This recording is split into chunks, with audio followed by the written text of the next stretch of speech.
10 dias de oração 2024. Quarto dia. Vencendo no sofrimento. 1 Pedro 5, versículo 7 diz: lancem sobre ele todas as suas ansiedades, porque ele tem cuidado de vocês. Ao nos sentirmos nervosos ou preocupados com diversas questões que vivemos cotidianamente, estamos de uma forma ou de outra expressando algum grau de ansiedade em nossas vidas. Esse tipo de sensação faz parte da experiência humana, que nos lembra que estamos vivos. Por outro lado, existem também os chamados transtornos de ansiedade. Essa ansiedade patológica, diferente da primeira, é constante, extensa e exagerada, e precisa de ajuda médica. Nosso estudo de hoje não se concentrará na ansiedade patológica, que requer a opinião de um especialista, mas naquela que os seres humanos experimentam em determinados momentos de estresse e que é desencadeada ocasionalmente. Sem dúvida, essa é uma forma de sofrimento e, como crentes, não estamos isentos de seus ataques. No estudo de hoje, examinaremos o que o apóstolo Pedro, em sua primeira carta, nos ensina sobre o que podemos fazer com esse tipo de ansiedade. 1 Pedro 5, versículo do 1 ao 11. Deus resiste aos soberbos. 1 Pedro 5, versículo do 1 ao 5. Não podemos negar que o cristão sofre. Nenhuma parte da Bíblia diz o contrário. Salmo 34, versículo 19, 2 Timóteo 3, versículo 12, Tiago 1, versículos 2 a 4. É importante levar em consideração que, a partir da perspectiva bíblica, o que está aflito não necessariamente está assim porque pecou. Os profetas e poetas do Antigo Testamento nos lembram que os maus às vezes prosperam, enquanto os justos padecem em aflição. Salmo 73, versículo 3, Eclesiastes 7, versículo 15, Jó 21, versículo 7 e 17, Jeremias 5, 28 e 12, versículo 1. O livro de Jó ilustra perfeitamente isso, uma história que nos ensina uma verdade fundamental. Os justos também sofrem. Jó 1, versículo 1 a 2, versículo 13.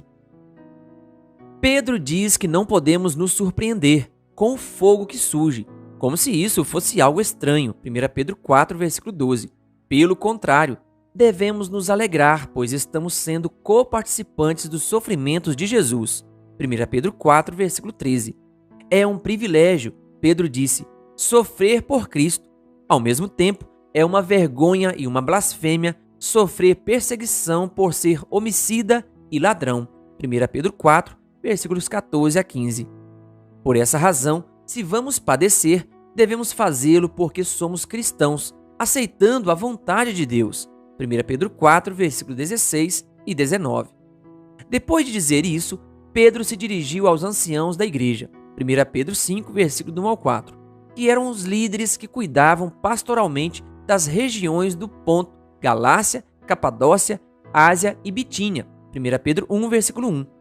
A ordem que Pedro lhes deu, que era para eles apacentarem o rebanho que Deus havia deixado sob sua responsabilidade, tendo cuidado dele, não por força, mas voluntariamente. 1 Pedro 5, versículo 2. Eles não eram os donos, nem os senhores dos membros da igreja que ministravam. Portanto, a liderança que deveriam exercer era a do exemplo. 1 Pedro 5, versículo 3, mostrando entusiasmo na hora de servir o rebanho. 1 Pedro 5, versículo 2.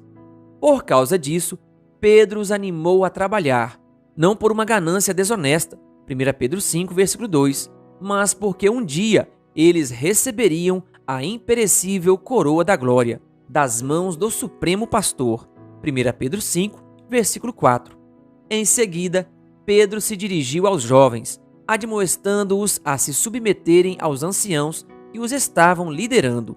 Essa ordem repousa no mesmo princípio que Pedro empregou anteriormente, pois assim como os líderes da igreja devem se submeter à liderança de Pedro, os jovens devem se submeter aos anciãos. 1 Pedro 5, versículo 5. O ato de se submeter ao outro não é uma tarefa simples. É por isso que Pedro os aconselha a se revestirem de humildade. 1 Pedro 5, versículo 5. E essa admoestação não se dirige apenas aos jovens, mas também aos anciãos, por isso ninguém está isento.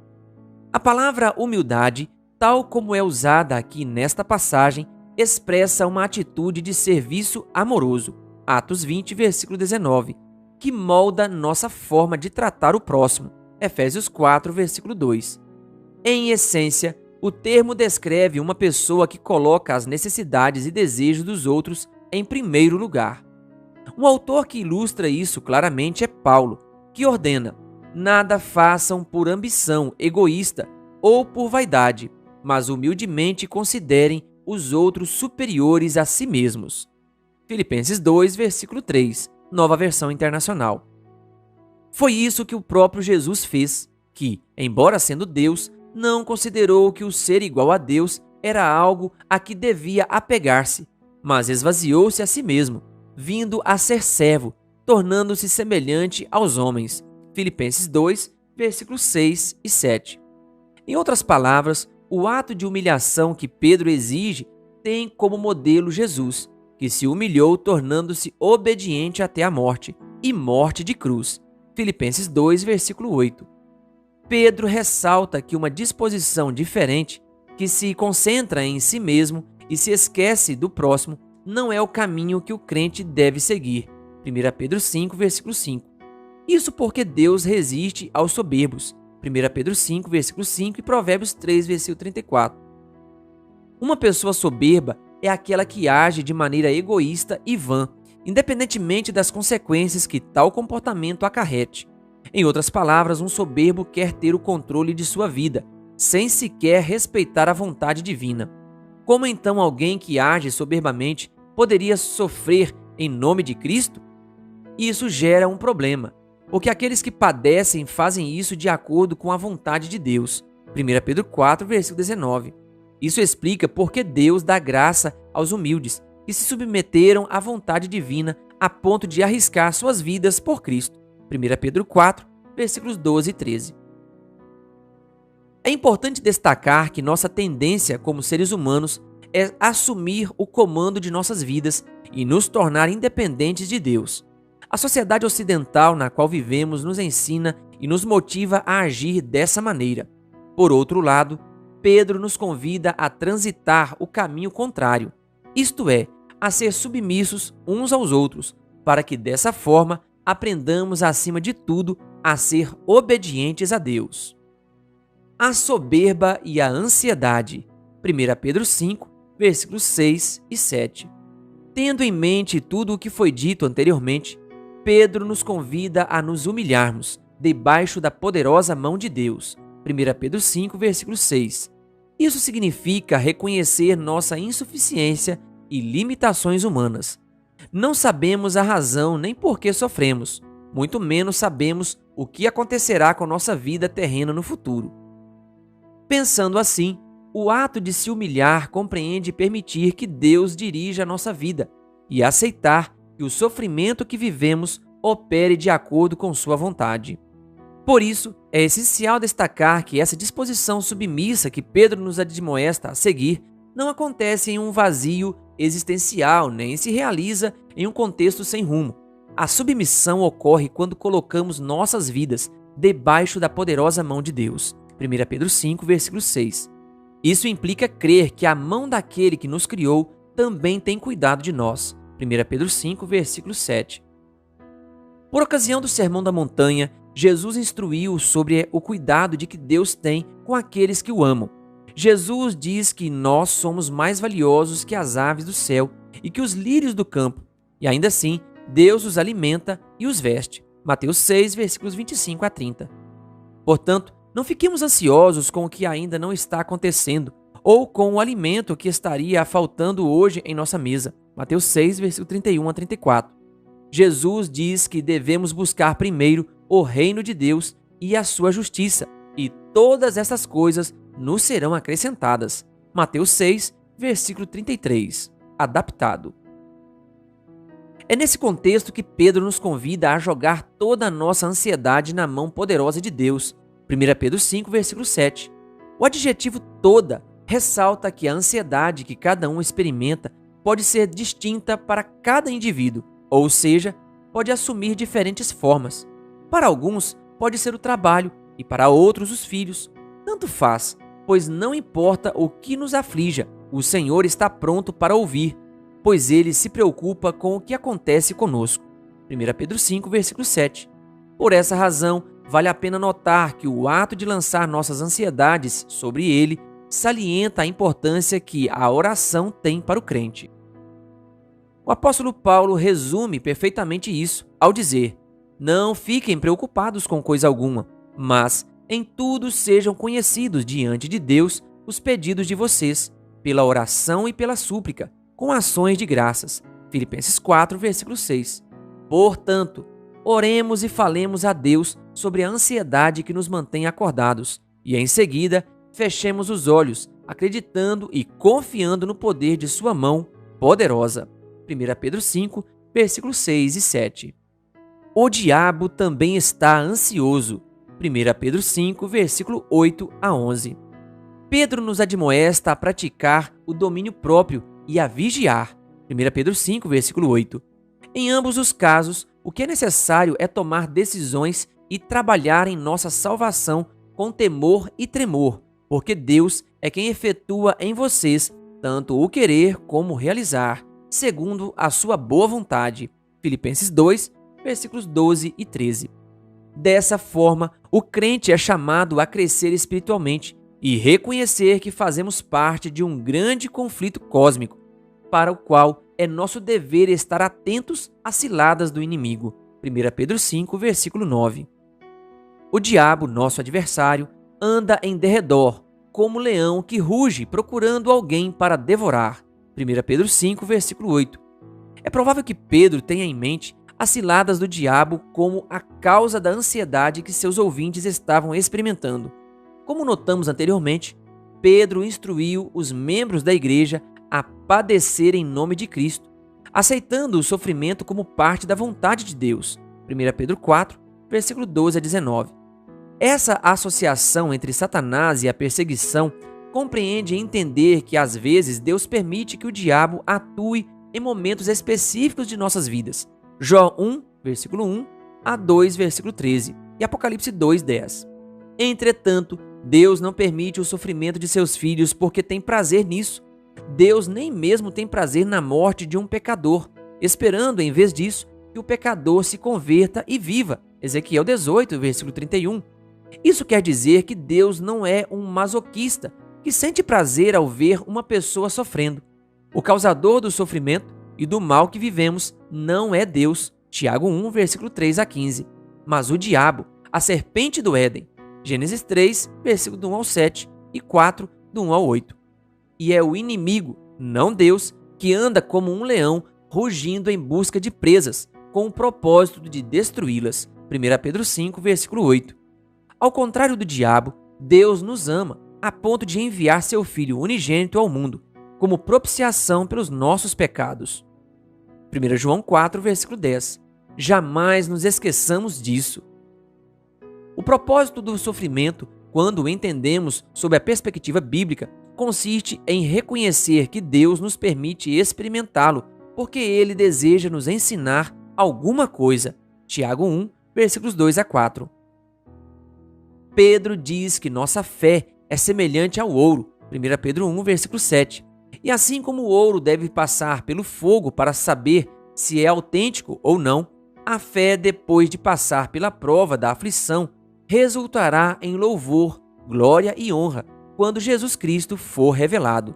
1 Pedro 1, versículos 6 e 7. Portanto, evitemos cair na armadilha de pensar que, só porque somos filhos e filhas de Deus, estamos protegidos contra qualquer tipo de sofrimento. Infelizmente, e a partir de nossa experiência cristã, sabemos que o resultado é totalmente oposto ao que muitas vezes é pregado, pois, como afirma Paulo, todos os que querem viver piedosamente em Cristo Jesus serão perseguidos. 2 Timóteo 3, versículo 12. No entanto, o sofrimento não durará eternamente, porque, nas palavras de Pedro, Deus nos exaltará quando for o momento. 1 Pedro 5, versículo 6. Esse momento pode ser agora, ou talvez na segunda vinda de Jesus. Independentemente de qual seja o caso, Jesus em algum momento fará justiça e nos restaurará. O importante para Pedro, no entanto, é o efeito discipulador que o sofrimento tem, E isso nos leva a reconhecer que o grande mestre espera que seus filhos e filhas depositem nele toda a sua ansiedade. 1 Pedro 5, versículo 7. É verdade que a experiência da ansiedade não é agradável, e o conflito que vivemos às vezes nos deixa exaustos. No entanto, é transcendental nesse contexto reconhecer a visão compreensiva que a Escritura tem a esse respeito. Isso significa ter em mente que, embora nenhuma disciplina pareça ser motivo de alegria no momento, mas sim de tristeza, uma vez passada, essa experiência produzirá fruto de justiça e paz para aqueles que por ela forem exercitados. Hebreus 12, versículo 11. Os frutos prometidos implicam crescer em graça e caráter. Em graça, porque teremos suportado a provação unicamente protegidos sob suas asas. Em caráter, porque ao sairmos do sofrimento que ele nos permitiu experimentar, nossa leitura do mundo e do nosso relacionamento com Deus será diferente. Pois, como diz Tiago em sua epístola, a fé que é provada produz paciência. Tiago 1, versículo 2. Dessa maneira, depois que a aflição passar e aprendermos a depender de Deus, poderemos descansar nessa promessa. E não somente isso, pois também teremos a capacidade espiritual de ver como o Senhor constantemente nos encoraja. Sabemos que no momento de ansiedade que podemos estar vivendo, podemos confiar que, ao lançar todas as nossas inquietudes sobre Ele, estamos sob o cuidado de sua poderosa mão. Conclusão. O conselho de Pedro contra a ansiedade humana consiste em lançar nossas cargas e nossos problemas sobre Deus. Isso significa que devemos orar e acreditar que o Senhor está preocupado e cuida de nós. O diabo é sem dúvida uma fonte de ansiedade que procura nos destruir. Por isso, devemos resistir às suas artimanhas. E, para que isso aconteça, temos que estar conscientes de seus ataques e reconhecer, em humildade, que nossa única esperança está no Senhor.